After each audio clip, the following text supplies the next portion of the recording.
Hi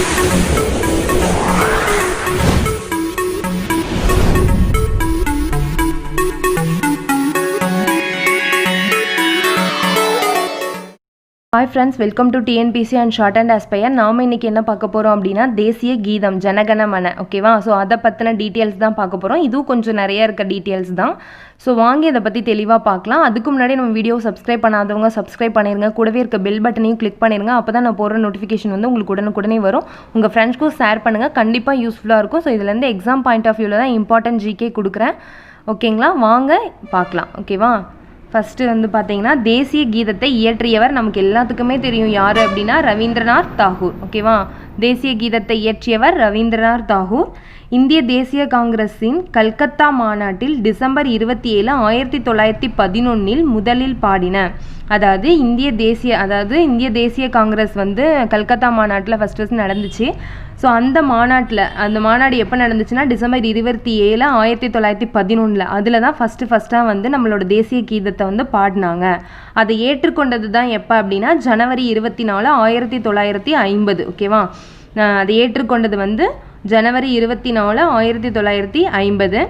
next வந்து December 31, 1929 நள்ளிரவில் வந்தே மாதரம் என்ற பாடலுக்கிடையே ராவி நதிக்கரையில் மூவர்ண கொடி ஏற்றப்பட்டது அப்படின்னு சொல்கிறாங்க. எப்போ இதை வந்து பூனே ஒப்பந்தம் சம்திங் லக்னோ ஒப்பந்தம் ஏதோ சம்திங் சொல்லுவாங்க.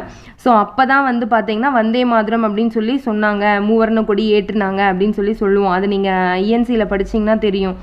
ஐஎன்சிலையும் அந்த காந்தியோட சகாப்தம் அதை படிச்சிங்கன்னா உங்களுக்கு தெரியும். டிசம்பர் 31, 1929 நள்ளிரவில் வந்தே மாதரம் என்ற பாடலுக்கிடையே தான் ராவி நதிக்கரையில் மூவர்ண கொடி ஏற்றப்பட்டுச்சு அப்படின்னு சொல்கிறாங்க. ஓகேவா? நெக்ஸ்ட் இதை வந்து ஆங்கில மொழிபெயர்ப்பு 1919 Rabindranath Tagore morning of India morning song of India அப்படின்னு இந்தியாவின் அதிகாலை பாடல் என்ற தலைப்பில் மொழிபெயர்த்தார் அப்படின்னு சொல்கிறாங்க. இந்த தேசிய கீதத்தை ஆங்கில மொழிபெயர்ப்பு 1919 Rabindranath Tagore morning song of India இந்தியாவின் அதிகாலை பாடல் என்ற தலைப்பில் மொழிபெயர்த்தார் அப்படின்னு சொல்கிறாங்க. ஓகேவா? யார்? ரவீந்திரநாத் தாகூர். நெக்ஸ்ட் வந்து முழு பாடலையும் பாட வந்து மொத்தம் நமக்கு எவ்வளோ செகண்ட்ஸ் ஆகும் அப்படின்னா 52 நொடிகள் தான் நமக்கு ஆகும் அப்படின்னு சொல்கிறாங்க. ஆனால் அதுலேயும் முதல் வரியும் கடைசி வரியும் மட்டுமே அந்த ஜனகணமனே நமக்கு நிறையா வரும் இல்லைங்களா? அது மட்டுமே 20 வினாடி நம்ம பாடுவது உண்டு அப்படின்னு சொல்கிறாங்க. ஓகேவா? முழு பாடலையும் பாடுறதுக்கு நமக்கு 52 செகண்ட்ஸ் தான் ஆகுது. அதுலேயும் ஃபஸ்ட்டு லாஸ்ட் லைனை வந்து 20 வினாடி எடுத்தது அப்படின்னு சொல்கிறாங்க. இது வந்து பாடப்பட்ட மொழி என்ன அப்படின்னா வங்காள மொழியில் பாடியிருக்காங்க. ஓகேவா? இது வந்து வங்காள மொழியில் பாடியிருக்காங்க. இதை வந்து 1912 தாகூரின் தத்துவபோதினி பத்திரிகையில் பாரத விததா என்னும் தலைப்பில் முதலில் வெளியிடப்பட்டது.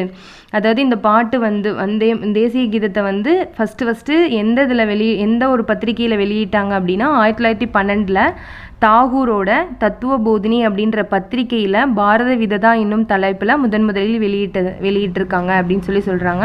நெக்ஸ்ட் இந்த தாகூர் வந்து 1913 இவர் படைத்த கீதாஞ்சலி இலக்கியத்திற்காக நோபல் பரிசு பெற்ற முதல் இந்தியர் அப்படின்ற ஒரு பெருமை இவருக்கு இருக்குது. சரியா? 1913 இவர் படைத்த கீதாஞ்சலி இலக்கியத்திற்காக இவர் நோபல் பரிசு பெற்றார். அதனால் நோபல் பரிசு பெற்ற முதல் இந்தியர் தாகூர் அப்படின்னு சொல்லின்ற பெருமை வந்து இவருக்கு இருக்குது. இவர் வந்து ஸ்ரீலங்காவிற்கான தேசிய கீதத்தையும் எழுதியிருக்காரு. அப்புறம் வங்காளத்திற்கும் தேசிய கீதத்தை வந்து எழுதியிருக்காரு. ஓகேவா? ஸ்ரீலங்காவுக்கும் தேசிய கீதத்தை எழுதியிருக்காரு, வங்காளத்துக்கும் தேசிய கீதத்தை எழுதியிருக்காரு. தேசிய கீதத்தை இசையமைத்தவர் யார் அப்படின்னா ராம்சிங் தக்கோரா.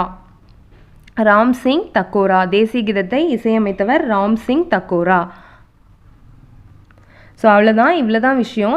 தேசிய கீதம் என்ன அப்படின்னா அதாவது இயற்றியவர் ரவீந்திரநாத் தாகூர் கல்கத்தா மாநாட்டில் இந்திய தேசிய காங்கிரஸ் மாநாட்டில் டிசம்பர் 27, 1911 தான் இவர் வந்து முதல்ல என்ன பண்ணியிருக்காங்க பாடியிருக்காங்க. இவங்க இதை ஏற்றுக்கொள்ளப்பட்ட நாள் வந்து 1950 24 ஜனவரி. நெக்ஸ்ட் வந்து டிசம்பர் 31, 1929 நள்ளிரவில் வந்தே மாதரம் என்ற பாடலில் வந்து ராவி நதிக்கரையில் மூவர்ண கொடி ஏற்றப்பட்டது அப்படின்னு சொல்கிறாங்க. நெக்ஸ்ட் இதை வந்து ஆங்கில மொழிபெயர்ப்பு எப்போ வந்து மார்னிங் சாங் ஆஃப் இந்தியா அப்படின்ற இந்தியாவின் அதிகாலை பாடல் என்ற தலைப்பில் மொழிபெயர்த்தார். எப்போனா 1919 ரவீந்திரநாத் தாகூர் தான். இதோட முழு பாடலையும் பாட வந்து நமக்கு 52 நொடி தான் ஆகும். அதுலேயும் ஃபஸ்ட்டு லாஸ்ட் லைனாக பாடுறதுக்கு 20 வினாடியில் நம்ம பாடுவது உண்டு. இது வந்து பாடப்பட்ட மொழி என்னென்னா வங்காளம். இது எந்த பத்திரிகையிலேருந்து எடுத்திருக்காங்க அப்படின்னா தத்துவ போதினி பத்திரிகையில் பாரத விததா என்னும் தலைப்பின் முதலில் வெளியிடப்பட்டது. எப்போ அப்படின்னா 1912. நெக்ஸ்ட்டு தாகூர் வந்து 1913 இவர் படைத்த கீதாஞ்சலி அப்படின்ற இலக்கியத்துக்காக இவர் நோபல் பரிசு பெற்றார். அதனால் நோபல் பரிசு பெற்ற முதல் இந்தியர்ன்ற பெருமை இவருக்கு இருக்குது. நெக்ஸ்ட்டு இவர் வந்து ஸ்ரீலங்காவிற்கும் தேசிய கீதத்தை எழுதியிருக்காரு, வங்காளத்திற்கும் தேசிய கீதத்தை எழுதியிருக்காரு. தேசிய கீதத்துக்கு இசை அமைச்சவங்க யார் அப்படின்னா ராம்சிங் தக்கோரா. ஓகேவா? ஸோ இதை நம்ம ரொம்ப யூஸ்ஃபுல்லாக இருக்கும். ஸோ ஃப்ரெண்ட்ஸ்க்கு ஷேர் பண்ணுங்கள். தேங்க்யூ.